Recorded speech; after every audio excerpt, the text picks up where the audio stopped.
ഘട്ടങ്ങളുടെ വെല്ലുവിളികൾ സധൈര്യം ഏറ്റെടുത്തുകൊണ്ട് ഇതാ അനേകം വൈദികർ ദൈവരാജ്യ വയലിൽ തളരാതെ മുന്നേറുന്നു. ക്രിസ്തുവിന്റെ കുരിശിലെ മഹത്വം അവർ പ്രഘോഷിക്കുന്നു.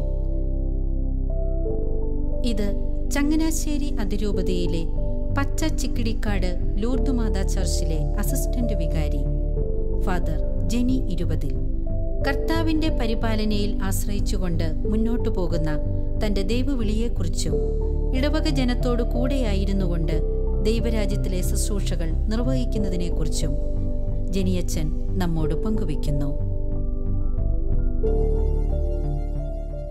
ജെനിയച്ച, ശാലോം ടി വിയിലെ ജോഷു എന്ന ഈ പ്രോഗ്രാമിൽ അച്ഛനോടൊപ്പമുള്ള 2ാമത്തെ എപ്പിസോഡാണിത്. സ്നേഹപൂർവ്വം സ്വാഗതം. ഫാദർ ജെനി 20 നമ്മൾ ആദ്യ എപ്പിസോഡിൽ പറഞ്ഞ പോലെ ഈ വീട്ടുപേർ മറന്നുപോയില്ല. കാരണം ഇങ്ങനെ 20 എന്ന് പറയുമ്പോൾ നമുക്കൊരു രസമുള്ളൊരു വീട്ടുപേരാണ്. രാമൻകരി അല്ലേ? കുട്ടനാട്ടിലെ രാമൻകരിയിലാണ് അച്ഛൻ്റെ വീട്. അച്ഛൻ ജനിച്ചു വളർന്നതൊക്കെ നോർത്ത് ഇന്ത്യയിലാണെങ്കിലും മാതാപിതാക്കൾ പിന്നീട് ഇങ്ങോട്ട് വന്നു. നിങ്ങൾ 3 ആമക്കളാണ്.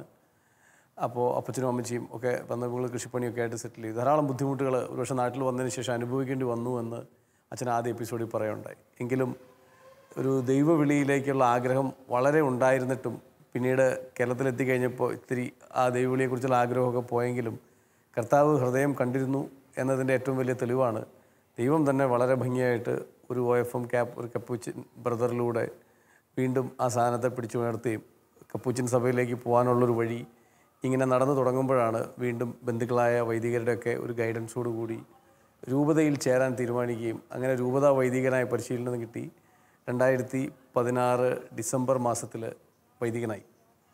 അച്ഛൻ ആദ്യ എപ്പിസോഡിൽ പറഞ്ഞതിൽ 2-3 പ്രധാനപ്പെട്ട കാര്യങ്ങൾ. ഒന്ന്, മാതാപിതാക്കളുടെ സ്വാധീനമാണ്.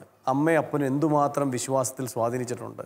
അമ്മയുടെ അപ്പയുടെയും പ്രാർത്ഥന, അച്ഛ എന്നാ വിളിക്കണം അല്ലേ, അമ്മയുടെ അച്ഛയുടെയും പ്രാർത്ഥന, അവരുടെ വിശ്വാസം, പ്രത്യേകിച്ച് അച്ഛയുടെ ഒരു വിശ്വാസ ദൃഢത, എന്തു വന്നാലും കുലുങ്ങാത്ത വിശ്വാസം എന്തുമാത്രം സ്വാധീനിച്ചിട്ടുണ്ടെന്ന് പറഞ്ഞു. മറ്റൊരാൾ ജ്യേഷ്ഠനാണ്. ഒരുപക്ഷെ അച്ഛൻ വൈദികനാവാൻ പരിശീലനം തുടങ്ങിയതിന് ശേഷം എൻജിനീയറിംഗ് ഒക്കെ പഠിച്ചിട്ടാണ് ചേട്ടൻ സെറാമിക് ടീത്തിൻ്റെ ഓക്കെ സെറാമിക് ടീത്തിൻ്റെ ഇത് പഠിച്ചു കഴിഞ്ഞതിന് ശേഷമാണ് ജെറിൻ അല്ലേ ഒരു വൈദിക പരിശീലനത്തിന് വേണ്ടി പോയത്. തീർച്ചയായിട്ടും ആ വിശേഷങ്ങളിലേക്ക് വരണം. അപ്പോൾ അത്തരം കാര്യങ്ങൾ എന്തുമാത്രം ജെറിൻ ജീവിതത്തിൽ സ്വാധീനിച്ചിട്ടുണ്ട് എന്നൊക്കെ പറയായിരുന്നു. എങ്കിലും 2 വർഷത്തെ ഒരു രൂപതാ വൈദികൻ എന്നുള്ള ജീവിതം എന്താ അച്ഛൻ അതിനെക്കുറിച്ച് പറയാനുള്ളത്? ആ ചില അനുഭവങ്ങൾ. എൻ്റെ ആദ്യത്തെ അപ്പോയിൻമെൻറ്റ് കൂത്തുറപ്പള്ളി സെൻറ്റ് മേരീസ് ഇടവകയിലേക്കല്ലായിരുന്നു. അവിടെ എൻ്റെ വികാരിയച്ഛനായിട്ട് ഫിലിപ്പ് വൈക്കത്തുകാരൻ അച്ഛൻ 1 വർഷം അവിടെ ശുശ്രൂഷ ചെയ്തു. അതിനുശേഷം കഴിഞ്ഞ ഫെബ്രുവരി മാസം 13-ാം തീയതിയാണ് പച്ച ചിക്കിടിക്കാട് ലൂർദുമാതാ പള്ളിയിലേക്ക് ഞാൻ വരുന്നത്. ഇപ്പോൾ പച്ച ചക്കടിക്കാട്. അതെ, ഇവിടെ എൻ്റെ വികാരിയച്ഛൻ ഫാദർ ആൻ്റണി എന്നറിയത്ത്. എനിക്ക് യാദൃശ്ചികമായിട്ട് തോന്നാൻ കാര്യം ആദ്യത്തെ ഇടവക മാതാവിൻ്റെ പള്ളിയാണ്, 2ാമത്തെ ഇടവക മാതാവിൻ്റെ പള്ളിയാണ്. ഞാൻ ഒരു മരിയ ഭക്തനാകാം കേട്ടോ.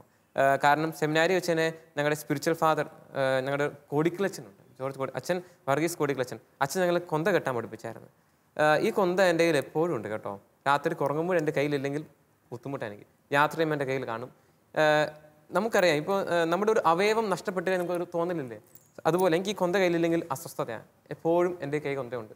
അപ്പോൾ ഞാൻ പറയുന്നത് എൻ്റെ ആദ്യത്തെ അപ്പോയിൻമെൻറ്റ് തന്നെ മാതാവിൻ്റെ മടിത്തട്ടിലായിരുന്നു. 2ാമത്തെ അപ്പോയിൻമെൻറ്റ് മാതാവിൻ്റെ കൂട്ടത്തിലാണ്. അപ്പോൾ അത് സത്യത്തിൽ മാതാവ് ഒത്തിരി വളർത്തുന്നുണ്ട്. പ്രത്യേകിച്ച് എൻ്റെ ഈ 2 വർഷത്തെ പൗരോഹിത്യ ജീവിതത്തിൻ്റെ ഈ 2 വർഷത്തിൽ 2ാമത്തെ വർഷം ആകാൻ പോകുന്നു. ഒത്തിരി കാര്യങ്ങൾ ചെയ്യാൻ സാധിച്ചു. ഞാൻ പറഞ്ഞു എനിക്ക് പ്രസംഗിക്കാനൊന്നും വലുതായിട്ടൊന്നും അറിയത്തില്ലായിരുന്നു. കൂത്തുറപ്പള്ളി ചെന്നപ്പോഴേക്ക് അവിടെ എല്ലാ വെള്ളിയാഴ്ചയും ഉപവാസ പ്രാർത്ഥനയുണ്ട്. അപ്പോൾ വല്യച്ഛൻ പറഞ്ഞ് കൊച്ചച്ഛൻ ചെയ്തോളാൻ പറഞ്ഞു. എനിക്ക് കിട്ടിയ ഒരു അവസരം എന്ന രീതിയിൽ എല്ലാ വെള്ളിയാഴ്ചയും കയറി പ്രസംഗിക്കും. ഏകദേശം 1 മണിക്കൂർ പ്രസംഗിക്കും. അവിടെ പ്രസംഗിച്ച് മാതാവിൻ്റെ സാന്നിധ്യമായിരിക്കാം നാക്ക് തെളിയാൻ തുടങ്ങി. എനിക്ക് ചെറുപ്പത്തിലൊക്കെ ചെറുതായിട്ട് വിക്കല്ല എന്ന് പറഞ്ഞാൽ വാക്കുകൾ വരത്തില്ല, പിടുത്തം വരുമായിരുന്നു. പക്ഷെ അതൊക്കെ എടുത്ത് മാറ്റിയത് എനിക്ക് തന്നെ മാതാവിൻ്റെ മാധ്യസ്ഥമാണെന്ന് തോന്നുന്നു.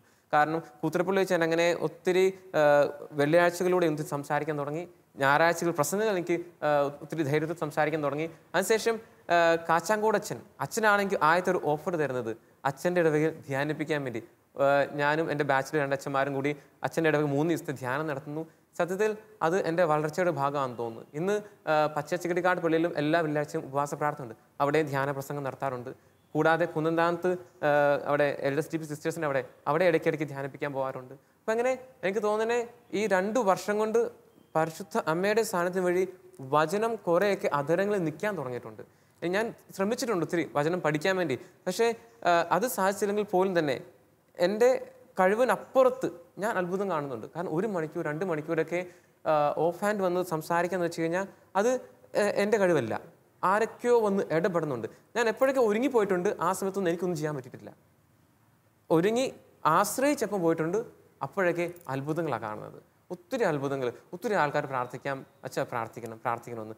ഞാൻ അത് എനിക്ക് തന്നെ ഞാൻ സെമിനാരി വെച്ച് തന്നെ എടുത്തൊരു തീരുമാനമാണ്. അന്ന് പ്രാർത്ഥിക്കുകയും ചെയ്യാറുണ്ട്. ഈശോയെ, എൻ്റെ കൈകളിൽ ഭരമേൽപ്പിക്കപ്പെട്ടിരിക്കുന്ന ജനത്തെ, ഭാവിയിൽ ഭരമേൽപ്പിക്കപ്പെടുന്ന ജനത്തെ എന്നിലൂടെ നീ വിശുദ്ധീകരിക്കുന്ന ഞാൻ എപ്പോഴും പ്രാർത്ഥിക്കുമായിരുന്നു. അതാന്ന് തോന്നുന്നു ഞാൻ അയോഗ്യതയിൽ നിൽക്കുന്ന നിമിഷങ്ങൾ പോലും, ഒരുപക്ഷെ ഞാൻ ആരോടെങ്കിലും ദേഷ്യത്തിൽ നിൽക്കുന്ന, അല്ലെങ്കിൽ ആരോടും ചിലപ്പം അല്പം അസ്വസ്ഥ നിൽക്കുന്ന സമയത്ത് പോലും ആരെങ്കിലും പ്രാർത്ഥിക്കുന്നു പറഞ്ഞു കഴിഞ്ഞാൽ എൻ്റെ ആ അയോഗ്യതയിൽ പോലും തമ്പുരാൻ ഇടപെടുന്ന ഞാൻ കണ്ടിട്ടുണ്ട്. അങ്ങനെ ഇടപെട്ട് കഴിയുമ്പോഴത്തേക്ക് പിന്നെ എനിക്ക് തിരികെ പോകാതിരിക്കാൻ പറ്റത്തില്ല. അപ്പോൾ ഓടിപ്പോവും, തിരിച്ചു പോകും തമ്പുരാൻ. ആ തമ്പുരാൻ പറയുന്നുണ്ട്, നീ അയോഗ്യനാണെങ്കിൽ പോലും തിരിച്ചു വാ, അതിനുള്ള അടയാളം ഞാൻ തന്നത്. അപ്പോൾ അങ്ങനെ ഒത്തിരി അവസരങ്ങൾ ഈ 2 വർഷത്തെ ഒത്തിരി കിട്ടിയിട്ടുണ്ട് അനേകർക്ക് വേണ്ടി പ്രാർത്ഥിക്കാനും. ഞാൻ ഓർത്തിട്ടുണ്ട് ഞാൻ പ്രാർത്ഥിച്ച കാര്യങ്ങൾക്ക് നടക്കുമെന്ന്. പക്ഷേ അത്ഭുതങ്ങൾ നടന്നിട്ടുണ്ട് കേട്ടോ. ഒത്തിരി ആൾക്കാരാ ഈ പ്രാർത്ഥിക്കുന്ന അച്ഛൻ പ്രാർത്ഥിച്ചാൽ മതി, അച്ഛൻ തല വെച്ച് പ്രാർത്ഥിച്ചാൽ മതി. അപ്പോഴെങ്കിൽ മനസ്സിലായത് ഈ ബ്ലെസ്സിങ്ങിൻ്റെ അനുഭവം, നമ്മൾ ബ്ലെസ് ചെയ്താൽ തമ്പുരാൻ ഇടപെടുന്നുണ്ട്. ഈ കരങ്ങൾ എൻ്റെ കരങ്ങളല്ല, തമ്പുരാൻ്റെ കരങ്ങളായി മാറുക ആ സമയത്ത്. അത് ഞാൻ ഈ 2 വർഷത്തിൽ കണ്ട അനുഭവമാണ്. ഒത്തിരി ആൾക്കാരെ തമ്പുരാൻ എന്നിലൂടെ ഒത്തിരി ആൾക്കാരുടെ ലൈഫിലേക്ക് ഇടപെടുന്ന കാര്യം. കൂത്രപ്പള്ളിയിൽ എന്നെ സ്വാധീനിച്ചൊരു വ്യക്തിയുണ്ട്, ഒരു ജസ്റ്റിൻ ചേട്ടൻ ഓട്ടോ ഓടിക്കുന്ന ചേട്ടനാണ്. ജസ്റ്റിൻ ചേട്ടനാണ് ഈ പരിശുദ്ധ അമ്മയുടെ സാന്നിധ്യം എൻ്റെ കൂട്ടത്തിലുണ്ടെന്ന് എനിക്ക് ബോധ്യപ്പെടുത്തി തന്നത്. ജസ്റ്റിൻ ചേട്ടൻ്റെ പെങ്ങൾ ക്യാൻസർ വന്ന് മരിക്കുകയായിരുന്നു. ആ പെങ്ങളുടെ ഒരു കൊച്ച് ക്യാൻസർ വന്ന് മരിക്കുകയായിരുന്നു. അപ്പോൾ ഒത്തിരി ദുരിതങ്ങൾ, ഒത്തിരി അസ്വസ്ഥതകൾ. ഈ ജസ്റ്റിൻ ചേട്ടൻ ഒരു ദിവസം വൈകിട്ട് എൻ്റെ അടുക്ക് ഓടി വന്ന് കരഞ്ഞുകൊണ്ട് വരുന്നത്, അച്ഛാ എനിക്കിന്ന് സംസാരിക്കുന്നു പറഞ്ഞു. ഞാൻ ജസ്റ്റിൻ ചേട്ടൻ അല്പം നേരം സംസാരിച്ചു, പ്രാർത്ഥിച്ചു. ഞാൻ ഒന്നും ചെയ്തില്ല, കേട്ടുകൊണ്ടിരിക്കുന്ന ഇത് മാത്രമേ ഉള്ളൂ. എന്നിട്ട് ഏറ്റവും അവസാനം എൻ്റെ കയ്യിൽ ഒരു റോസാമിസ്റ്റിക മാതാവിൻ്റെ ഒരു പടം ഉണ്ടായിരുന്നു. ഞാൻ അത് വെഞ്ചരിച്ച് ജസ്റ്റിൻ ചേട്ടൻ കൊടുത്തു. ജസ്റ്റിൻ അതായിട്ട് വീട്ടിൽ പോയി. ഒരു 2 മാസം കഴിഞ്ഞ് 2-3 മാസം കഴിഞ്ഞ് ജസ്റ്റിൻ ചേട്ടൻ എന്നെ വിളിച്ചിട്ട് പറഞ്ഞു, അച്ഛാ അച്ഛൻ തന്ന രൂപത്തേന്ന് എന്തൊക്കെയോ വരുന്നുണ്ടെന്ന് പറഞ്ഞു, എന്തൊക്കെയോ തേൻ വരുന്നുണ്ടെന്ന് പറഞ്ഞ്, സുഗന്ധം വരുന്നുണ്ട്. ഞാൻ പറഞ്ഞു, എനിക്ക് വിശ്വാസം തോന്നിയില്ല. ഞാൻ വിചാരിച്ചു ചുമ്മാ പറഞ്ഞായിരുന്നു. ഞാൻ വീട്ടിൽ ചെന്നപ്പോഴത്തേക്ക് ഞാൻ ആ അത്ഭുതമാണ് കാണുന്നത്. അപ്പോൾ ഇത് കേട്ട പലരും കളിയാക്കി, എന്നെയും കളിയാക്കി, ആ ജസ്റ്റിൻ ചേട്ടനെ കളിയാക്കിയായിരുന്നു. പക്ഷേ പിന്നീട് ഒരു തവണ ജസ്റ്റിൻ ചേട്ടൻ എന്നോട് പറഞ്ഞൊരു കാര്യമുണ്ട്. അച്ഛാ, ഒരു ദിവസം അച്ഛൻ ബലിപീഠത്തിൽ കുർബാന കഴിഞ്ഞ് പുറത്തേക്ക് ഇറങ്ങി വരുന്ന സമയത്ത് അച്ഛൻ അവിടെ ഒരു കൊച്ചിനോട് സംസാരിച്ചിരുന്നില്ലേ? ആ സമയത്ത് അച്ഛൻ്റെ പുറകിൽ ഒരാൾ നിൽപ്പുണ്ടായിരുന്നു. അച്ഛൻ കണ്ടോന്ന് എനിക്കത്തില്ല, പക്ഷെ ഞാൻ കണ്ടു. പരിശുദ്ധ അമ്മ അച്ഛൻ്റെ കൂട്ടത്തുണ്ടായിരുന്നു. അതിനുശേഷം ഞാൻ പ്രാർത്ഥിക്കാൻ തുടങ്ങിയത്, പിന്നെ ഞാൻ ആഗ്രഹിക്കാൻ തുടങ്ങിയത് അമ്മയുടെ സാന്നിധ്യം. അത് പലതവണ ബലിപീഠത്തിൽ ഞാൻ അനുഭവിച്ചിട്ടുണ്ട്. എൻ്റെ തൊട്ട് പിന്നാലെ പരിശുദ്ധ അമ്മ ഒരിക്കലും ബലിപീഠത്തിലേക്ക് വരത്തില്ല. അവൾ പുറകെ കൈകൾ കൂപ്പി മുട്ടുമ്പോൾ നിൽക്കത്തുള്ളൂ. ആ നിമിഷങ്ങളിൽ അങ്ങനെ എക്സ്പീരിയൻസ് പല സമയങ്ങളിലും കണ്ണുനീരോടെ ഞാൻ ബലി അർപ്പിച്ചിട്ടുള്ളത്. അത് വലിയൊരു അത്ഭുതമായിട്ട് ഞാൻ കാണുന്നത്. എന്ന് വെച്ച് കഴിഞ്ഞാൽ ഈ കൂത്രപ്പള്ളിയിലെ സെൻറ്റ് മേരീസ് പള്ളിയും ഈ ലൂർദ് മാതാ പള്ളിയും എൻ്റെ ലൈഫിലെ ടേണിംഗ് പോയിൻ്റാണ്. പരിശുദ്ധ അമ്മയിലൂടെ അനേകരിലേക്ക് ചെല്ലാൻ വേണ്ടി അമ്മ പറയുന്നുണ്ട് കാനായിൽ കല്യാണത്തിൽ, അവൻ പറയുന്നതുപോലെ ചെയ്യുവിൻ. എനിക്ക് തന്നെ അമ്മയുടെ അടുത്തേക്ക് ചെന്ന് കഴിയുമ്പോഴത്തേക്ക് അമ്മ അതാ പറയുന്നത്, ഈശോ അങ്ങോട്ട് ചെല്ല്. എനിക്ക് തന്നെ എനിക്കും അത് കുറേയൊക്കെ ചെയ്യാൻ സാധിക്കുമെന്ന് തോന്നുന്നു. അമ്മയോട് കൂടെ ചേർന്ന് നിൽക്കുമ്പോഴത്തേക്ക് അമ്മ വഴി അനേകരെ വിശുദ്ധിയിലേക്ക്, നന്മയിലേക്ക്, പ്രത്യേകിച്ച് യുവജനങ്ങളെ, ഈ കഴിഞ്ഞ ഒരു മാസം മൊത്തം എൻ്റെ ഇടവയിൽ പച്ചാച്ചിക്കരിക്കാട് പള്ളിയിൽ യുവജനങ്ങളിൽ പിന്നാലെ നടക്കുമായിരുന്നു. ഓരോ വീടും കയറി ഇറങ്ങി ഇവരെ ഒരുമിച്ച് കൂട്ടിയിട്ട് പരിശുദ്ധ അമ്മയുടെ നീലമേലങ്കിക്കുള്ളിൽ ഇവരെ സമർപ്പിച്ച് ജപമാല ചൊല്ലിയിട്ട് ഇവർക്ക് കുംഭസാരത്തിൻ്റെ അത്ഭുതത്തെ പറ്റി പറഞ്ഞു കൊടുക്കുന്നുണ്ടായിരുന്നു. അത് എൻ്റെ ദൗത്യമാണ്, എൻ്റെ വിളിയാന്ന് എനിക്ക് തോന്നുന്നു. എന്ന് വെച്ചാൽ ആത്മാക്കളെ, ഒരു ആത്മാവ് പോലും നശിച്ചു പോകാതെ അവനെ വിശുദ്ധിയിലേക്ക് തിരിച്ചു കൊണ്ടുവരണം. ഈ കാലഘട്ടത്തിൽ പ്രത്യേകിച്ച് കുംഭസാരത്തിന് ഒത്തിരി മൂല്യം കുറയുന്നുണ്ട്. ആ നിമിഷത്തിൽ ഈ കുംഭസാരം എന്ന ഈ രഹസ്യത്തെ കൂടുതൽ യുവജനങ്ങളിൽ എത്തിക്കണമെന്ന് എൻ്റെ ഉള്ളിൽ തോന്നൽ തന്നത് പോലും പരിശുദ്ധമ്മയോടുള്ള എനിക്ക് തന്നെ ആ സ്നേഹവും അടുപ്പമാണെന്ന് തോന്നുന്നല്ല, ആ ഉറപ്പാണ്. അത് കൂത്രപ്പള്ളി സെൻറ്റ് മേരീസ് തുടങ്ങി ലൂർദ് മാതാ പള്ളി വന്ന് ഇങ്ങനെ നിൽക്കുന്നു.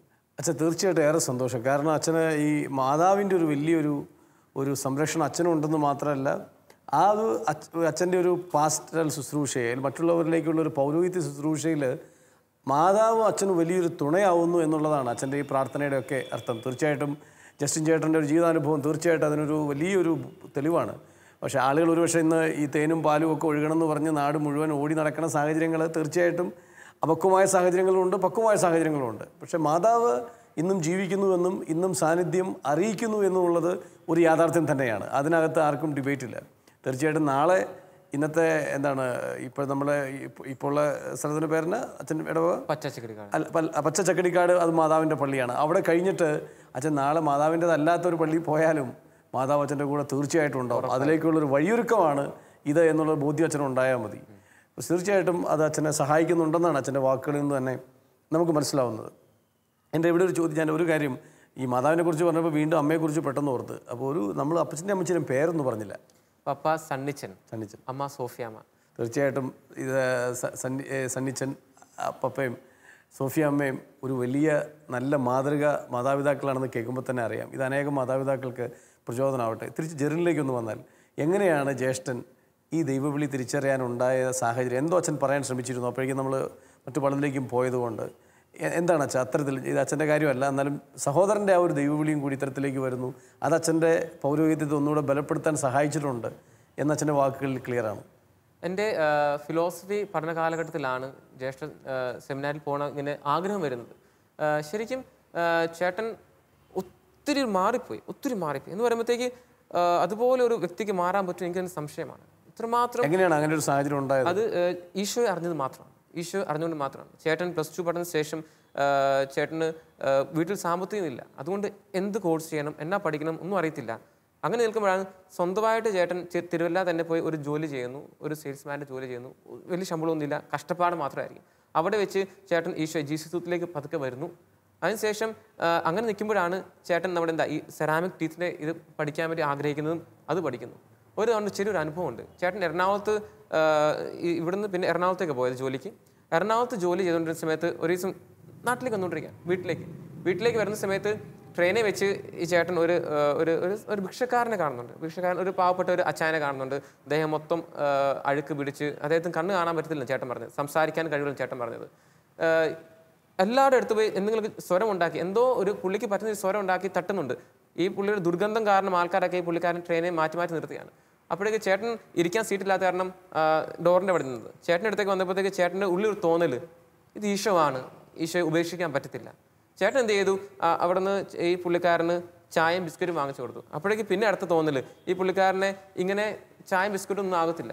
ചേട്ടനോട് തീരുമാനം എടുത്തു, ഇന്ന് വൈകിട്ട് ഈ പുള്ളിക്കാരൻ വീട്ടിലേക്ക് പോകാൻ. ചങ്ങനാശ്ശേരി ആയപ്പോഴത്തേക്ക് ഒത്തിരി ഇരുട്ടിയായിരുന്നു, താമസിച്ചായിരുന്നു.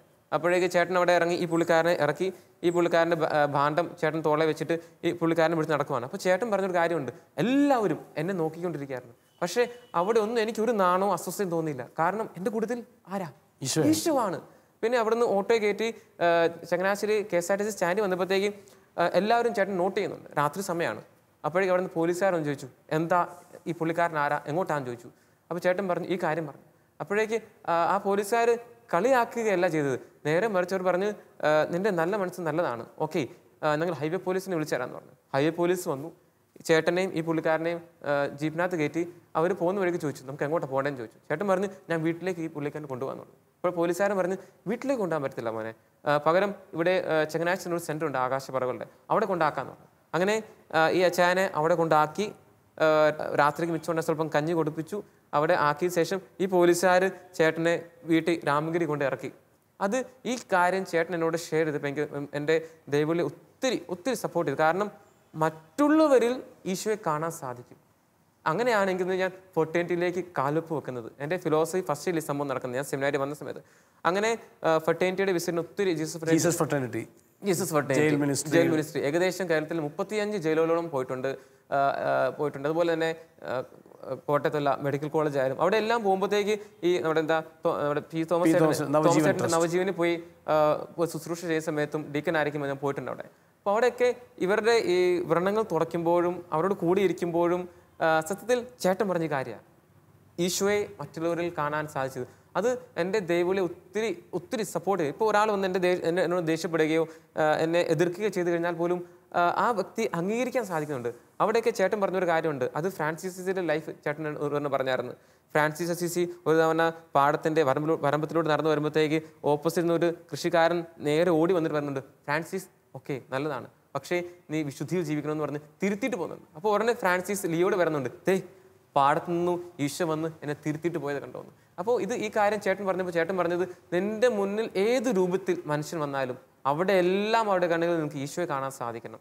ആ വാക്കുകളൊക്കെ എൻ്റെ ദൈവങ്ങളിൽ ഇനി എന്നും തന്നെ ഒത്തിരി പ്രചോദനമായിരിക്കും. അവൻ്റെ ജെറിൻ്റെ ഈ വാക്കുകൾ ഇത് ഒത്തിരി പ്രചോദനമായിരിക്കും. ചേട്ടൻ ഇപ്പോൾ നൊവിഷ്യേറ്റ് കഴിഞ്ഞു. എവിടെ ചേർന്ന് ചേട്ടൻ? Brothers of saint John. അത് അതിശയമാണ്. ചേട്ടൻ ഇപ്പോൾ പോണ്ടിച്ചേരിയിലാണ് ഇവർക്ക് ഒരു ഹൗസേ ഉള്ളൂ. ഇന്ത്യയിൽ ഒരേ ഒരു ഹൗസേ ഉള്ളൂ ഇവർക്ക്. ചേട്ടൻ ചെന്നൈ ജോലി ചെയ്യുമ്പോഴത്തേക്ക് ചേട്ടൻ്റെ ജീസസിലെ ഫ്രണ്ട്സും ഇവർ ഇടയ്ക്കിടയ്ക്ക് അവിടുത്തെ ആശ്രമത്തിൽ പോകാറുണ്ട്. അവിടെ ആശ്രമത്തിൽ എയ്ഡ്സ് രോഗികളെ ശുശ്രൂഷിക്കുന്നത്, പിന്നെ മാനസിക രോഗികൾ ഒത്തിരി ഉണ്ട്. അപ്പോൾ ഇവർ ഒരാഴ്ച പോയി നിൽക്കും. അവിടെ ഒരു ഷബേലച്ചനുണ്ട്, ഫ്രഞ്ചുകാരനാണ്. ഈ ഷബേലച്ചൻ്റെ കൂടെ ജീവിക്കും. അച്ഛൻ ഇവരെ ഒത്തിരി പ്രചോദിപ്പിക്കും, ഒത്തിരി സപ്പോർട്ട് ചെയ്യും. ചേട്ടൻ്റെ സ്പിരിച്വൽ ഫാദർ എന്ന രീതിയിൽ ഈ അച്ഛൻ ഒത്തിരി സപ്പോർട്ട് ചെയ്തിട്ടുണ്ട്. അപ്പോൾ അച്ഛനിൽ നിന്ന് പ്രചോദനമാണെന്ന് തോന്നുന്നു ചേട്ടൻ സെമിനാരി പോകുന്ന തോന്നലുണ്ടായതും ചേട്ടൻ ഇങ്ങനെ തീരുമാനമെടുക്കുന്നതും. അപ്പോൾ കേരളത്തിൽ നിന്ന് ആദ്യത്തെ വിളിയാണ് ജെറിൻ്റെ വിളിയിൽ. ഇന്ത്യയിൽ നിന്ന് ഏകദേശം ഒരു 3-4 പേരെ ഉള്ളൂ തോന്നുന്നു ആ കോൺഗ്രേഷനിൽ. ചേട്ടൻ അങ്ങനെ ഫിലിപ്പൈൻസിൽ ഞാൻ എൻ്റെ പഠനം ഫിലിപ്പൈൻസിലാണ്. നൊവിഷ്യേറ്റ് കഴിഞ്ഞു. ഇപ്പോൾ ഫിലോസഫി 3rd ഇയർ ആണ്. ഫ്രാൻസിലാണ്. അപ്പോൾ സത്യത്തിൽ അമ്മയ്ക്ക് വിഷമമുണ്ട് ചേട്ടൻ്റെ കാണാത്തത്. പക്ഷെ അതുപോലെ നമ്മൾ പ്രാർത്ഥിക്കുന്നുണ്ട് ചേട്ടന് വേണ്ടി. ചേട്ടൻ ഞങ്ങളുടെ ഒത്തിരി അകലെയാണ്. പുള്ളിക്ക് ഫോണൊന്നും വിളിക്കാൻ പറ്റത്തില്ല, അങ്ങനെ കോൺടാക്ട്സ് ഒന്നും ഇല്ല.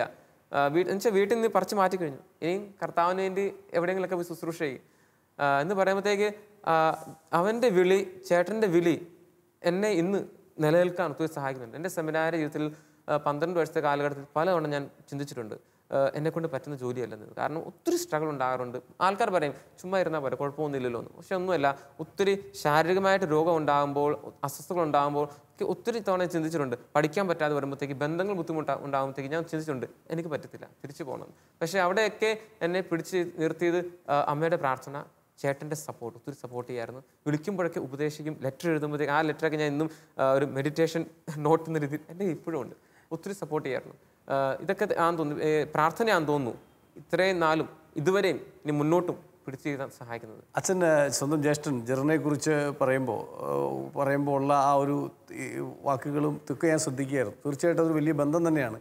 പക്ഷെ അതിനേക്കാളും ഞാൻ ശ്രദ്ധിച്ചൊരു കാര്യം, പാവങ്ങളോടുള്ള ആ ഒരു കാര്യം ജെറിൻ ചെയ്ത, ആ ഒരു പാവപ്പെട്ട ആളെ സഹായിച്ചപ്പോൾ ജെറിൻ ചെയ്ത കാര്യത്തെക്കുറിച്ച് അതെന്തുമാത്രം അച്ഛൻ്റെ ദൈവവിളിയെ സ്വാധീനിച്ചെന്നും ജീസസ് ഫ്രട്ടേണിറ്റി പോലെയുള്ള ഒരു പ്രത്യേക ശുശ്രൂഷാ മേഖലയിലേക്ക് കൂടുതൽ ശ്രദ്ധിക്കാൻ അച്ഛനെ അത് സഹായിച്ചു അച്ഛൻ പറയാറുണ്ട്. സത്യത്തിൽ അതൊരു വലിയ യാഥാർത്ഥ്യമാണ്. കാരണം മറ്റുള്ളവരിൽ ഈശോയെ കാണാൻ പറ്റാത്ത ഒരാൾക്കും, അല്ലെങ്കിൽ മറ്റുള്ളവരിൽ ഈശോയെ കാണാൻ പറ്റുന്ന ഒരാൾക്കും, പാവങ്ങളെ തിരിച്ചറിയാൻ പറ്റുന്നവർക്കുമാണ് ഒരു ശരിയായ വൈദികനാവാൻ പറ്റുള്ളൂ. ഇത് രണ്ടും മാറ്റിവെച്ചിട്ട് ഒരു അജപാലനയില്ല, ഇത് രണ്ടും മാറ്റിവെച്ചിട്ടൊരു പൗരോഹിത്യമില്ല, ഇത് രണ്ടും മാറ്റിവെച്ചിട്ട് ഒരു ക്രിസ്തീയ ശുശ്രൂഷയില്ല. വളരെ മനോഹരം അച്ഛ. ഞാൻ വേറൊരു കാര്യം, അച്ഛന് ഇപ്പോൾ എന്തോ പഠിക്കുന്നുണ്ടോ അല്ലേ? ഉണ്ടോ? ഇല്ല. ഇപ്പോൾ ഫുള്ളായിട്ട് ഇടവക തന്നെയാണ്. ഇടവകയുടെ ചാർജാണ്. സമയം കിട്ടുമ്പോഴൊക്കെ ഞാൻ ജീസസിന്റെ ഓരോ പ്രോഗ്രാംസിന് സഹായിക്കാൻ പോകാറുണ്ട്. പിന്നെ സമയം കിട്ടുമ്പോഴൊക്കെ പുറത്ത് ചെറുതായിട്ടൊക്കെ ധ്യാനിപ്പിക്കാനൊക്കെ പോകാറുണ്ട്.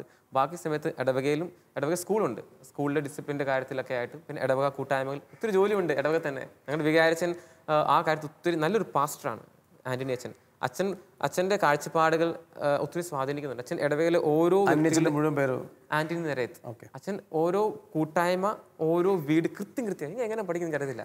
ഓരോ ആൾക്കാരും കൃത്യം അറിയാം. അവരുടെ വീടുകളിൽ ചെല്ലുക, അവരുടെ പ്രശ്നങ്ങൾ അറിയുക, പഠിക്കുക. എന്നെ ഒത്തിരി അച്ഛൻ അങ്ങോട്ട് ഇറക്കി വിടുന്നുണ്ട്, ചെല്ല്. അതുകൊണ്ടാണ് ഈ ഒരു മാസം മൊത്തം യുവജനങ്ങളുടെ വീട് കയറി ഇറങ്ങാനും അവർ ഒരുമിച്ച് കൂട്ടാനും എന്നെ പ്രചോദിപ്പിച്ചത് അച്ഛനായിരിക്കും. ഒരു നല്ല വികാരിയച്ഛൻ്റെ കീഴിൽ അസിസ്റ്റന്റ് ആവാൻ പറ്റുന്നത് തന്നെ വലിയൊരു ഭാഗ്യമാണ്, വലിയൊരു ദൈവാനുഗ്രഹമാണ്. അച്ഛൻ ഇവിടെ വേറൊരു ചോദ്യമുള്ളത്, അച്ഛൻ വളരെ ചെറുപ്പക്കാരനാണ്, കാണാനും വലിയ കുഴപ്പമില്ലല്ലോ അച്ഛനെ കാണാനും. തീർച്ചയായിട്ടും നല്ലതാണ്, വലിയ കുഴപ്പമില്ല, നല്ലതാണ്. ചെറുപ്പത്തിൻ്റെ ഒരു തീഷ്ണത, ആവേശമൊക്കെ ഉണ്ട്. പക്ഷെ ഇതൊക്കെ വെച്ചിട്ടും ഇന്നത്തെ ഒരു സാഹചര്യത്തിൽ ഒരു വൈദിക വിളിയോട് വിശ്വസ്തനായി ജീവിക്കുക എന്ന് ഞാൻ ഇത് എല്ലാ അച്ഛന്മാരോടും ചോദിക്കുന്നതാണ്. അത്ര എളുപ്പമല്ല. കാരണം ഒന്ന്, ധാരാളം വെല്ലുവിളികൾ നിറഞ്ഞൊരു ലോകത്ത് ജീവിക്കുന്നു, ചുറ്റുപാടുകളുടെ സ്വാധീനമുണ്ട്. പിന്നെ ഏതെങ്കിലും ഒരു അച്ഛൻ്റെ ഒരു ചെറിയ തെറ്റെങ്കിലും വീണ് കിട്ടിയാൽ ആളുകൾക്ക് ഇത് ക്ഷമിക്കാൻ പറ്റില്ല. കാരണം അത്ര പ്രതീക്ഷയോടെയാണ് അച്ഛന്മാരെ നോക്കുന്നത്. അച്ഛന്മാരിൽ നിന്ന് വിശുദ്ധി മാത്രമാണ് അവർ പ്രതീക്ഷിക്കണുള്ളൂ, നല്ലത് മാത്രമാണ് പ്രതീക്ഷിക്കണുള്ളൂ. അപ്പോൾ എങ്ങനെ അച്ഛന് ഈ വിളിയോട് വിശ്വസ്തമായി ജീവിക്കാൻ സഹായിക്കുന്നു? അച്ഛൻ തീർച്ചയായിട്ടും പല കാര്യങ്ങളും മാതാവും ഒക്കെ പറഞ്ഞു, പ്രാർത്ഥനയൊക്കെ പറഞ്ഞു. എങ്കിലും ഞാൻ ഒന്നുകൂടെ ചോദിക്കുന്നു, എങ്ങനെയാണ് അച്ഛൻ മടുക്കാതെ മുന്നോട്ട് പോകുന്നത്? എങ്ങനെയാണ് അച്ഛൻ ഈ ഒരു തീഷ്ണത നിലനിർത്താൻ പറ്റുന്നത്? കുമ്പസാര കൂടെ എന്നെ സഹായിക്കുന്നത്. സത്യത്തിൽ പട്ടണത്തിന് ഞാൻ 2 വരങ്ങൾ ചോദിച്ചായിരുന്നു. ഒന്ന്, നല്ലതായിട്ട് കുമ്പസാരിക്കണം. രണ്ടാമത്, നല്ലതായിട്ട് കുമ്പസാരിപ്പിക്കണം. അത് എനിക്ക് ഒരു മടുപ്പില്ല കേട്ടോ. കുമ്പസാര കൂട്ടിൽ ഞാൻ ഇരിക്കുമ്പോഴത്തേക്ക് ഞാൻ മറ്റൊരു ക്രിസ്തുവാണ്, മറ്റൊരു ഈശോയെ മാറിക്കഴിഞ്ഞു. അവിടെ ഇരിക്കുമ്പോഴത്തേക്ക് എൻ്റെ അടുത്ത് വരുന്ന ഓരോ ആത്മാവിൻ്റെയും പ്രശ്നങ്ങൾ ഡീൽ ചെയ്ത് ആത്മാവിൻ്റെ ഉള്ളു കണ്ട് അവനെ ഈശോയിലേക്ക് കൂടുതൽ അടുപ്പിക്കുമ്പോൾ ഈശോയുടെ രക്തം കൊണ്ട് കഴുകി വിടുമ്പോഴത്തേക്ക് സത്യത്തിൽ എൻ്റെ വിശുദ്ധിക്ക് അത് ഒത്തിരി സഹായിക്കുന്നുണ്ട്. എന്ന് പറയുമ്പോഴത്തേക്ക് ഞങ്ങളുടെ സെമിനാരിൽ അച്ഛന്മാർ വരാറുണ്ടായിരുന്നു, ഓരോ പുരോഹിതനും കുറ്റിച്ചൂല് പോലെയാണ് കേട്ടോ.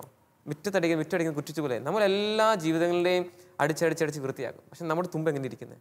അത് നമ്മൾ ഉടനെ പോയി കഴുകണം. അതുകൊണ്ട് എനിക്ക് തന്നെ ഈ കുമ്പസാരം എന്ന കൂദാശ പരികർമ്മം ചെയ്യുമ്പോഴും ഞാനത് സ്വീകരിക്കുമ്പോഴും അതെന്നെ ഒത്തിരി വിശുദ്ധിയിൽ ജീവിക്കാനും മറ്റുള്ളവരെ നന്മയിൽ കാണാൻ എന്നെ ഒത്തിരി പ്രോത്സാഹിപ്പിക്കുന്നുണ്ട്, സഹായിക്കുന്നുണ്ട്. സത്യത്തിൽ തന്നെ ഈ ദിവസങ്ങളിലേക്ക് കുമ്പസാരം എന്ന ഈ കൂദാശയെ പറ്റി ഒത്തിരി പ്രശ്നങ്ങൾ ഉണ്ടായപ്പോഴും ആൾക്കാരിതിൽ നിന്ന് അകന്നു പോകുമെന്ന് ചിന്തിച്ചപ്പോഴും ഞാൻ കണ്ട അത്ഭുതം വരുമ്പോൾ ആ ദിവസങ്ങളിൽ ഏറ്റവും കൂടുതൽ തിക്കും തിരക്കും കുമ്പസാരക്കൂട്ടിൽ ജനം ഒന്ന് കുമ്പസാരിക്കുന്നത്, പ്രാർത്ഥിക്കുന്നത്, അവർ നമ്മളെ സപ്പോർട്ട് ചെയ്യുന്നത്. എൻ്റെ അമ്മ പറയും, ഒരിക്കലും ഈ ഉടുപ്പില്ലാതെ യാത്ര ചെയ്തേക്കല്ലേ എപ്പോഴും, കാരണം ഇതൊരു സംരക്ഷണമാണ്.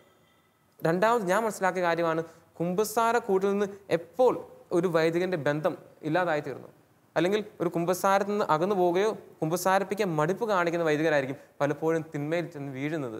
ഞാൻ വിചാരിക്കുന്ന ആ കാര്യമാണ്. കാരണം അവിടെ വിശ്വസ്തത കാണിക്കാൻ പറ്റി കഴിഞ്ഞാൽ, കാരണം കുമ്പസാരക്കൂട്ടിൽ ഈശോയാണ്, ഞാൻ ഈശോ ആയി തീർന്നു, പിന്നെ എനിക്ക് തിന്മ ചെയ്യാൻ പറ്റത്തില്ല. കാരണം എനിക്ക് അവിടെ ഒരിക്കലും വേറെ ആൾ മുറിപ്പെടുത്താൻ പറ്റത്തില്ല. I am a healer, wounded healer. അപ്പോൾ അത് അങ്ങനെ ഒരു ബോധ്യം വന്നു കഴിഞ്ഞാൽ നമുക്ക് എനിക്ക് തന്നെ ഈ ലോകത്ത് ഇതിൽ കൂടുതൽ സന്തോഷമുള്ള ജീവിതമില്ല. മറ്റുള്ളവരുടെ മുഖത്ത് നോക്കി കാർക്കിച്ച് തുപ്പിയാൽ പോലും തമ്പുരാന് കിട്ടിയ ആ അനുഭവം സ്ലീഹന്മാർ വരുന്നുണ്ട്, അവനെ പ്രതി അടി കൊണ്ടത് ഞങ്ങൾ സന്തോഷിക്കുന്നു എന്ന്. സത്യത്തിൽ ഈ ദിവസങ്ങളിലൊക്കെ ഇത്രയും പ്രശ്നങ്ങൾ ഉണ്ടായപ്പോഴും ഇത്രയും പ്രശ്നങ്ങളുടെ എല്ലാം ഇടയിൽ ശരിക്കും ജനം പ്രാർത്ഥിക്കുന്നുണ്ട്, ഞങ്ങൾക്ക് വേണ്ടി, പുരോഹിതർക്ക് വേണ്ടി പ്രാർത്ഥിക്കുന്നുണ്ട്, ജനം സപ്പോർട്ട് ചെയ്യുന്നുണ്ട്. ഞാൻ ഒത്തിരി മനസ്സിലാക്കിയ കാര്യമാണ്. കാരണം പിന്നെ ഇതെല്ലാവരും ഇങ്ങനെ ഈ പൗരോഹിത്യത്തെ കൈ ചൂണ്ടുമ്പോൾ ഞാൻ മനസ്സിലാക്കുന്നത് ഫലമുള്ള വൃക്ഷത്തിൽ മാത്രമേ കല്ലെറിയത്തുള്ളൂ. ഞാൻ മനസ്സിലാക്കുന്ന കാര്യമാണ്. ഫലമുണ്ട്, അതുകൊണ്ടാണ് കല്ലെറിയുന്നത്. അതുകൊണ്ട് പേടിക്കുകയല്ല വേണ്ടത്, കൂടുതൽ ഫലം നൽകുകയാണ് വേണ്ടത്. അതിന് ഞാൻ ഓരോ നിമിഷവും എന്നെ തന്നെ പരിശോധിച്ചുകൊണ്ടിരിക്കുകയാണ്. എനിക്ക് കൂടുതൽ ഫലം നൽകാൻ പറ്റുന്നുണ്ടോ? എൻ്റെ വാക്കിലൂടെ, പ്രവൃത്തിയിലൂടെ, സാന്നിധ്യം, നോട്ടം, എല്ലാ രീതിയിലും അത് മാക്സിമം ഫലം നൽകാൻ ശ്രമിക്കുന്നു. എനിക്ക് വിശുദ്ധിയിൽ ജീവിക്കാൻ, നന്മയിൽ ജീവിക്കാൻ ഇന്ന് പ്രചോദിപ്പിക്കുന്നത് ഈ ഒരു കാര്യം തന്നെ, കുമ്പസാരക്കൂട്, കുമ്പസാരം എന്ന ആ വലിയ രഹസ്യം, ആ കൂദാശ. അച്ഛാ, എനിക്ക് ഏറെ സന്തോഷം തോന്നുന്നു. അതിലുപരി ദൈവത്തിന് നന്ദി പറയണം. കാരണം ഈ ജോഷുവ പ്രോഗ്രാമിൻ്റെ തൊട്ട് മുമ്പുള്ള ഒരു എപ്പിസോഡിലും അല്ലെങ്കിൽ ഇതിനകത്തും ഒരു റിഡംപ്റ്ററിസ്റ്റ് അച്ഛനെയാണ് ഞാൻ ഇതുപോലെ സഹായിക്കാൻ അല്ലെങ്കിൽ ഇൻ്റർവ്യൂ ചെയ്യാൻ ശ്രമിച്ചത്. ആ അച്ഛനും ഒരിക്കലും ഞാൻ അച്ഛനെ അവിടെ വരുന്നതിന് മുമ്പ് സംസാരിച്ചിട്ടില്ല. ഒരിക്കലും എൻ്റെ മനസ്സിൽ അങ്ങനെ ഒരു പ്രീ ക്വസ്റ്റ്യൻ ഒരിക്കലും ഞാൻ ഇത് ചെയ്തിട്ടില്ല. ഇപ്പം അച്ഛനോടും തീർച്ചയായിട്ടും നമ്മളില്ല. പക്ഷേ രണ്ടുപേരുടെയും ഷെയറിങ്സിലും ഈ കാലഘട്ടത്തിൻ്റെ ഒരു ആവശ്യം എന്ന വണ്ണം വരുന്നൊരു കാര്യം കുമ്പസാരത്തെക്കുറിച്ചാണ്. അച്ഛൻ എന്താണോ പറഞ്ഞത് അത് തന്നെയാണ് റിഡംപ്റ്ററിസ്റ്റ് അച്ഛനും പറഞ്ഞത്. കാരണം കുമ്പസാരം എന്തുമാത്രം പ്രധാനപ്പെട്ടതാണ്, കുമ്പസാരിപ്പിക്കൽ എന്തുമാത്രം പ്രധാനപ്പെട്ടതാണ് എന്നതിനേക്കാൾ ഉപരി അച്ഛനും പറഞ്ഞത് ഇപ്പോൾ പറഞ്ഞ പോലെ തന്നെ, എനിക്ക് വലിയ കൃപയുണ്ടാകുന്നത് ഞാൻ കുമ്പസാരിക്കുമ്പോഴാണ്. പിന്നെ ഞാൻ മറ്റുള്ളവരെ കുമ്പസാരിപ്പിക്കുമ്പോൾ അത് അനേകർക്ക് അനുഗ്രഹമായി മാറുന്നു എന്ന് പറയുന്നത്. അച്ഛൻ ആ കുറ്റിച്ചൂലിൻ്റെ ഉദാഹരണം പറഞ്ഞത് അച്ഛാ, ബ്യൂട്ടിഫുൾ റിഫ്ലക്ഷൻ, മനോഹരമായ റിഫ്ലക്ഷൻ. കാരണം എന്ത് രസമായിട്ടാണ് അച്ഛനത് പറഞ്ഞത്. നമ്മൾ മറ്റുള്ളവരുടെ ജീവിതത്തിലെ അഴുക്കുകളെ ക്ലീൻ ചെയ്യാൻ ഈശോയുടെ ഇതിൽ നിന്ന് തീർച്ചയായിട്ടും റോളിലാണ് നമ്മൾ ചെയ്യുന്നത്. എങ്കിലും അങ്ങനെ നമ്മളെല്ലാവരെയും കുറ്റിച്ചൂല് പോലെ എല്ലാം ക്ലീൻ ചെയ്ത് വരുമ്പോൾ കുറ്റിച്ചൂലിൻ്റെ തുമ്പ് എങ്ങനെ ഇരിക്കുന്നത്? സ്വാഭാവികമായിട്ട് അതിൽ അഴുക്ക് പിടിച്ചിട്ടുണ്ടാവാം എന്ന് പറയും. തീർച്ചയായിട്ടും കുമ്പസാരിപ്പിക്കുന്നത് കൊണ്ട് അഴുക്ക് പിടിക്കുക എന്നുള്ളതല്ല. നമ്മളുടെ ഈ ഒരു ജീവിത യാഥാർത്ഥ്യങ്ങളുടെ നടുവിൽ നമുക്കും അഴുക്ക് പിടിക്കുന്നുണ്ട്. അതും നമ്മൾ ക്ലീൻ ചെയ്യണം. നമ്മൾ എന്തുമാത്രം ക്ലീനായി മറ്റുള്ളവരെ സഹായിക്കാൻ വരുന്നത് അവർക്കും വലിയൊരു ഹീലിങ്ങിന് കാരണമാകുമെന്നുള്ള മനോഹരമായ ഒരു റിഫ്ലക്ഷനാണ് അച്ഛൻ പറയുന്നത്. സന്തോഷം അച്ഛാ, അത്ര ബ്യൂട്ടിഫുള്ളാണ്. ഞാൻ എൻ്റെ ഒരു ചെറിയ ചിന്ത, അച്ഛൻ ഒരുപക്ഷെ അവസാനത്തെ ക്വസ്റ്റ്യനാണ് അച്ഛാ. അച്ഛന്മാരെ കുറിച്ച് നമ്മൾ പറയുമല്ലോ, അച്ഛൻ ഇങ്ങനത്തെ അച്ഛനാണ്, വളരെ പോസിറ്റീവായിട്ട് അല്ലേ. അച്ഛൻ എങ്ങനെയുള്ളൊരു വൈദികനാകണമെന്ന് മറ്റുള്ളവർ പറഞ്ഞ് കേൾക്കാനാണ് അച്ഛനിഷ്ടം? ആ ഒരു ചോദ്യത്തിന് ഉത്തരം പറയുമ്പോഴത്തേക്ക് എപ്പോഴും എല്ലാവർക്കും എല്ലാമായി ജീവിക്കുന്നത് എന്ന് പറയുമ്പോഴത്തേക്ക് ഈശോ തന്നെ ഉദാഹരണം, വേറെ ഉദാഹരണം എനിക്ക് എടുത്തു വെക്കാനില്ല. അവനെപ്പോഴും എല്ലായ്പ്പോഴും എല്ലാവർക്കും അവൈലബിൾ ആയിരുന്നു. പ്രാർത്ഥിക്കാൻ വേണ്ടി സമയം കണ്ടെത്തി അവൻ പോയി വിജന സ്ഥലത്തേക്ക് പോകും. എന്നാൽ ഈ കർത്താവ് തന്നെയാണ് എല്ലായിടങ്ങളിലും ആ പാലസ്തീന മൊത്തം നടന്നു. വണ്ടിയൊന്നും ഇല്ലായിരുന്നു. ഈ പുള്ളിക്കാരൻ എല്ലായിടത്തും ചെല്ലുന്നുണ്ട്, എല്ലായിടത്തും ഇടങ്ങൾ ചെല്ലുന്നുണ്ട്. ഒരു ഉദാഹരണം പറയുകയാണെങ്കിൽ 38 വർഷമായിട്ട് ബെത്സേദ കുളക്കരയിൽ കടന്ന ആ രോഗിയെ 33 വയസ്സുകാരനായ ഇവൻ വന്ന് സുഖപ്പെടുത്താൻ വന്നതെങ്കിൽ ഞാൻ വിശ്വസിക്കുന്നു അവനെ സുഖപ്പെടുത്താൻ വേണ്ടി അവൻ വന്നതാണ്. അതുപോലെ ഓരോ വ്യക്തിയും പേഴ്സണലായിട്ട് ഇന്ന് ഞാൻ ആഗ്രഹിക്കുന്നത്, തമ്പുരാൻ എന്നെ വിട്ടിരിക്കുന്നത്, എന്നെ പൗരോഹിത്യത്തിലേക്ക് സ്വീകരിച്ചിരിക്കുന്നത്, ഈശോയുടെ പൗരോഹിത്യം ഞാൻ പങ്കുചേരുന്നത്, അതിൻ്റെ പൂർണ്ണതയിലേക്ക് വളരാൻ ആഗ്രഹിക്കുന്നത് സത്യത്തിൽ മറ്റൊരു ക്രിസ്തുവായി തീരാനും മറ്റുള്ളവർക്ക് ഈശോയെ പോലെ എല്ലാമായി തീരാനും എന്ന് പറയുമ്പോൾ കുരിശിലെ ഏറ്റവും നല്ല ഉദാഹരണം ഇതായി തീരുക. ഇതിൽ പരിധികളില്ല, എല്ലാവരും ഉൾക്കൊള്ളാം. അത് ഹിന്ദു ഇല്ല, മുസ്ലിം ഇല്ല, ക്രിസ്ത്യാനി ഇല്ല, എല്ലാവരും ഈ ഭൂമിയിലെ എല്ലാ ജീവജാലങ്ങളെ വരെയും ഉൾക്കൊള്ളാൻ. അതുകൊണ്ട് ഫ്രാൻസിസ് അസീസി കൈകൾ വിരിച്ചു പിടിച്ചുകൊണ്ട് എല്ലാവരും സഹോദരി എന്ന് വിളിച്ചത്. എനിക്ക് തന്നെ അതാ പൗരോഹിത്യത്തിൻ്റെ ഏറ്റവും ആയിത്തീരേണ്ട ഒരു അവസ്ഥ. ഞാനത് ആകാൻ വേണ്ടി ആയിട്ടില്ല, പരിശ്രമിച്ചുകൊണ്ടിരിക്കുന്നു, പ്രാർത്ഥിക്കുന്നു. എനിക്കിത് ഇത് കാണുന്ന ജനങ്ങളോടും എനിക്ക് പറയാനുള്ളത്, പ്രാർത്ഥിക്കുക. എല്ലാ പുരോഹിതർക്കും വേണ്ടി മറ്റൊരു ക്രിസ്തു ആയിത്തീരണം. വേറെ ഒന്നും അതിൽ ആയിത്തീരേണ്ടത് ഈ അച്ഛനെ പോലെയോ ആ അച്ഛനെ പോലെയോ ഒന്നും അല്ല ആയിത്തീരേണ്ടത്, മറ്റൊരു ക്രിസ്തു ആയിത്തീരുക. അതിലേക്ക് ഒരു വളർച്ച ആഗ്രഹിച്ചാൽ മതി.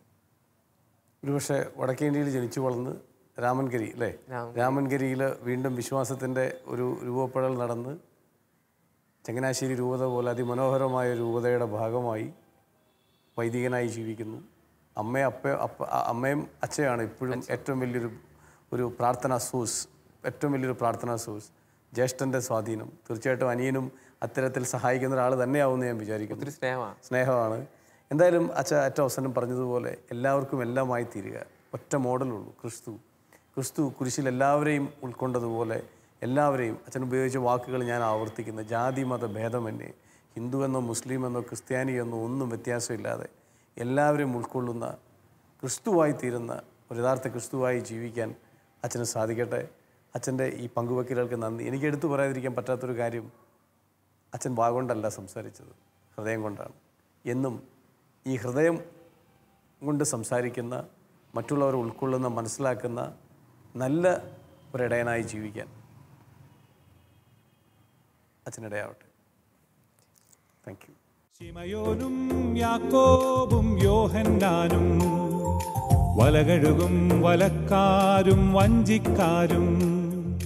ശിമയോനും യാക്കോബും യോഹന്നാനും വലകഴുകും വലക്കാരും വഞ്ചിക്കാരും. ഒരു നിമിഷം കേൾക്കാമോ നിങ്ങൾക്കായി നൽകാം ഞാൻ ഇന്നൊരു സന്ദേശം. നിങ്ങളെ സാക്ഷാൽ മുക്കുവരാക്കാൻ ഉതകും സുവിശേഷം. നിങ്ങളെ സാക്ഷാൽ മുക്കുവരാക്കാൻ ഉതകും സുവിശേഷം. ആഴക്കടലിൽ പോകുവിൻ, ആഴത്തിൽ വലയെറിയുവിൻ. ആഴക്കടലിൽ പോകുവിൻ, ആഴത്തിൽ വലയെറിയുവിൻ.